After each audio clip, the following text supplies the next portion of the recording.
Avant toute chose, je tiens à vous signaler, vous qui allez regarder cette vidéo, que ce que vous allez apprendre là-dedans est fait par mes soins. Je ne suis absolument pas un professionnel, et ça se trouve, je vais vous expliquer de la merde. Donc faites bien gaffe. Quoi qu'il en soit, bonne vidéo à tous. Salut à tous et nous voici sur les lieux de notre nouveau chantier. Dans la dernière vidéo tuto bricolage chantier, on avait refait des toilettes en mode Alice au Pays des Merveilles. Là on va passer à un truc un petit peu plus gros et complexe. On va refaire entièrement la salle de bain. Donc je vous présente la bête telle qu'elle est. Pour l'instant c'est une salle de bain on va pas trop dire qu'elle soit vieille, mais pas extrêmement nickel, hein. Tout est en lambris, donc le lambris c'est bien gentil, mais soit c'est parce qu'on sait pas bricoler, soit c'est pour cacher ce qu'il y a derrière. Alors donc le travaux va être très simple. Il va falloir... La baignoire va virer, elle va changer, tout le lambris va virer. Ici, il va y avoir des pavés. Là, ça va être un nouveau lino, donc ça va virer aussi.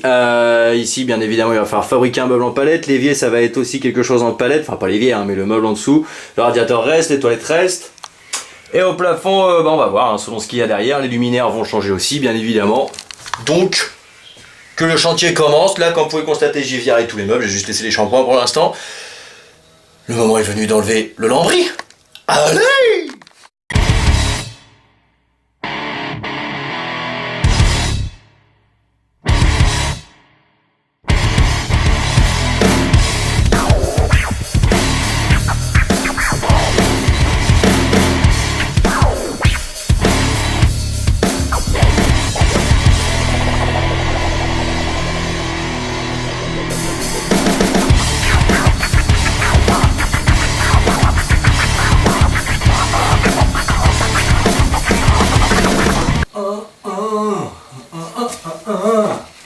Ça m'a l'air bien noir.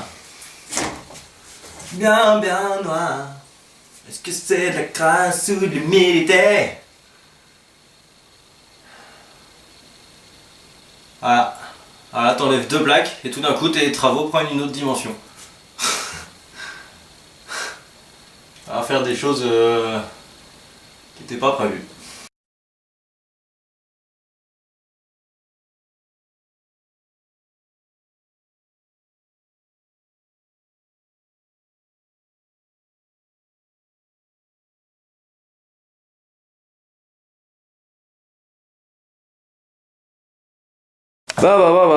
Nous y voilà. Donc le toilette il est enlevé, la baignoire c'est ce qui partira en dernier. Et là nous en sommes là. Donc le plan initial c'était un coup de peinture. Bon, on est tous conscients que c'est pas ce que je peux faire. Donc là tu as deux possibilités, enfin t'en as plusieurs mais à moindre coût on va dire, tu as deux possibilités. Soit on va remettre du placo sur les murs déjà quoi qu'il arrive, donc j'aurais très bien pu en mettre sur le plafond. Le seul problème c'est que nos petits linteaux là, c'est pas fixé pour du costaud, pour du lambris, donc ce qu'il y avait avant ça passe, par contre pour du placo ça va jamais tenir ma main, tu vas faire du sale là. Donc soit tu refais des trucs comme ça pour remettre ton placo propre, mais ce qui va être galère parce que je vais aussi devoir descendre ici pour que le placo il soit à la même hauteur que ma petite pente là, parce que comme vous le constatez il y a quand même la taille d'une main hein, entre le plafond d'ici et celui-là, donc c'était un peu emmerdant, t'as vu? Et un coup de propre ça va être galère hein, parce que même si on refait tout ça bien propre avec du papier à peindre machin et tout, va falloir tapisser et tout, le plafond aura pas la même hauteur, ça va être moche. Donc ce qu'on va faire, on va remettre du lambris, mais on va pas faire comme les clinches qui étaient là, qui habitaient avant. Oui c'est des clinches, je suis désolé, hein. Je sais pas qui c'est qui a fait les travaux là-dedans, mais c'est ni fait ni à faire, c'est de la merde à l'état pur. Donc ce qu'on va faire, c'est qu'on va remettre du lambris, mais en PVC. Parce que le lambris en PVC, c'est du PVC, il craint rien. Parce que là, ils avaient mis du super lambris avec du bois derrière, dans une salle de bain. Donc forcément, bah, ça prend l'humidité, ça gondole, ça fait moche. Que là, au moins, on est sûr que ça bougera pas, que ça a le même poids. Ça, bizarrement, c'est pas trop dégueulasse. Faut que je regarde, mais ça a l'air d'être à peu près droit et symétrique. Donc je vais me reprendre là-dessus. Sauf que quand on va pas mettre le même lambris, je vais devoir virer tous les petits crochets à la con. Donc... ça s'enlève très facilement avec une pince. Le seul truc, c'est qu'il faut faire attention qu'il ne reste pas le petit clou qui sert pour pointer le truc, quoi, la petite pointe. Donc voilà. On en est là. Et là où ça va être marrant, c'est là, derrière le petit carré, là, c'est un coffrage pour le tuyau de l'ancienne sortie de la chaudière. Et ça, faut d'abord que j'aille voir sur le toit à quoi ça ressemble avant de l'enlever là-dedans. Parce que si je peux pas l'enlever sur le toit, bah autant laisser le coffrage, il est propre. Donc voilà. Et après, quand j'aurai enlevé tous mes petits bouts métalliques, là, on verra comment enlever l'évier. Parce que, attention, quand vous enlevez votre évier, faites bien gaffe que en dessous vous avez un petit robinet d'arrêt. Comme ici, tu vois. Ça, c'est un petit robinet d'arrêt. Là, on voit bien qu'il n'y en a pas. Ce qui veut dire que si j'enlève mes tuyaux, bah l'eau, elle va faire comme ça. Et rien pourra l'arrêter, tu vois, parce que là, l'eau, elle est toujours là. Donc, tu as encore une fois plusieurs possibilités. Tu as la possibilité propre, c'est-à-dire tu coupes l'eau intégrale de la maison. Et tu démontes ton évier et tu viens mettre en attendant des robinets d'arrêt ou des bouchons. Si t'en as pas et que t'es un petit peu un sauvageon et que tu tiens pas à ton évier, tu peux très bien aussi péter l'évier autour de ton robinet et laisser le robinet en attendant, c'est lui qui fera office de bouchon. Voilà. Bien évidemment, il faut faire gaffe parce que ça reste un robinet à l'air libre, il suffit que tu mettes un coup dedans et pouf, la flotte coule. Mais je pense que c'est ce qu'on va faire parce que nous on est un peu des sauvages. Bon voilà, je vais enlever mes petits trucs et après je vais aller ranger tout le bordel que j'ai mis dehors parce que j'ai tout balancé par la fenêtre pour l'instant avant qu'il fasse nuit. Et avant qu'il fasse froid parce qu'on est encore en printemps sibérien, dirons-nous. Donc voilà, quand on ira à la déchetterie on va s'amuser. Bon bah moi je vais enlever mes petits bouts de métal et puis je vous dis à plus dans la vidéo. Salut Jean-Jean, donc là bon super ouvrier Brian, il est sur le toit, il a fait tomber la cheminée. Et ici on va péter le coffrage pour faire de la place. Et du coup on peut constater qu'il y a un trou qui mène sur le toit. Et que lui il est encore dessus. Moi je vais péter ça, pendant que lui il va reboucher son trou.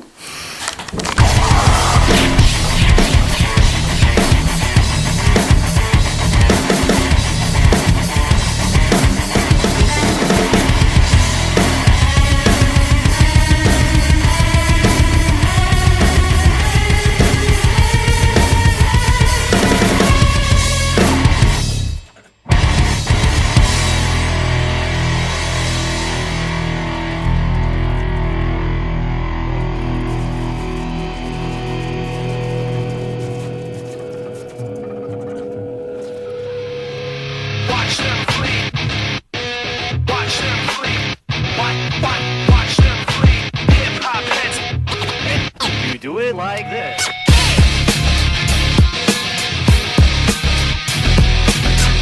Ah, qu'est-ce qu'il a bien bossé. Avant, il y avait une cheminée ici. Hein. Elle est là-bas. Elle est là maintenant la cheminée. Enfin, il y en a là, un peu là, un petit bout là, un petit bout là-bas. Oh, il a super bien bossé. Hein. Et on a été super vite. Hein. Ouais, c'est vrai.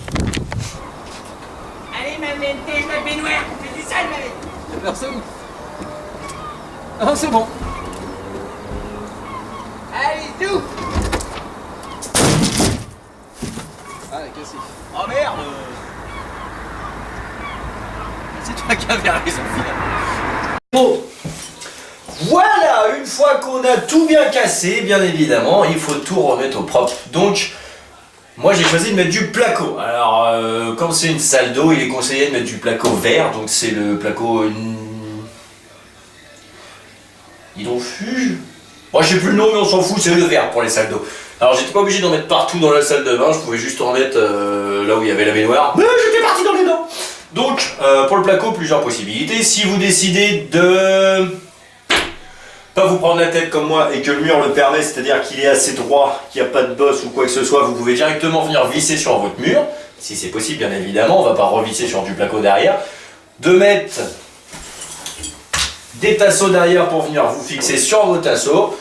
De mettre de la colle, bien évidemment, enfin c'est pas de la colle, c'est du map ou je sais plus, non, le map c'est pour après, enfin bref, la colle à placo, là, qu'on fait des gros pâtés derrière et puis qu'on colle sur le mur. Ou alors, si vous avez décidé d'isoler, ça va plutôt être sur rail, donc des rails en métal, qui laissent apparaître un petit jour, derrière lequel on va bourrer de laine de verre. Donc moi pour l'instant je fixe directement sur mon mur, ça fait largement le taf.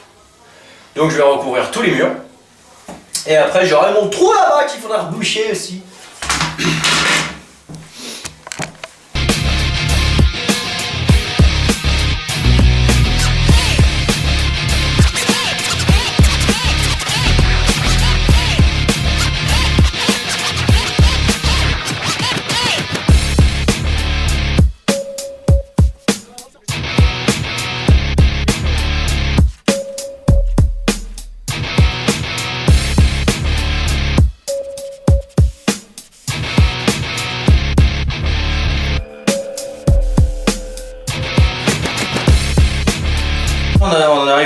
j'aime. Je fais tout seul, tu vois, donc je galère à porter tes putains de plaques en haut.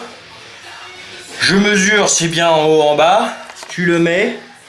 Et il y a un putain de décalage de sa mère en bas qu'il n'y a pas en haut. Donc on peut constater que là à droite, il y a un putain de jour en haut, qu'il n'y a pas en bas. Donc que la maison est encore une fois aussi droite que mes couilles. Et là, bah ça t'énerve. Ça t'énerve parce que tu sais que soit tu galères à enlever ta plaque pour la couper propre, soit tu coupes à la scie direct dedans comme un sauvage, ce que je vais faire, mais que tu sais que derrière tu vas avoir plus de maps que prévu. Voilà. Putain. Mérite une bière ça.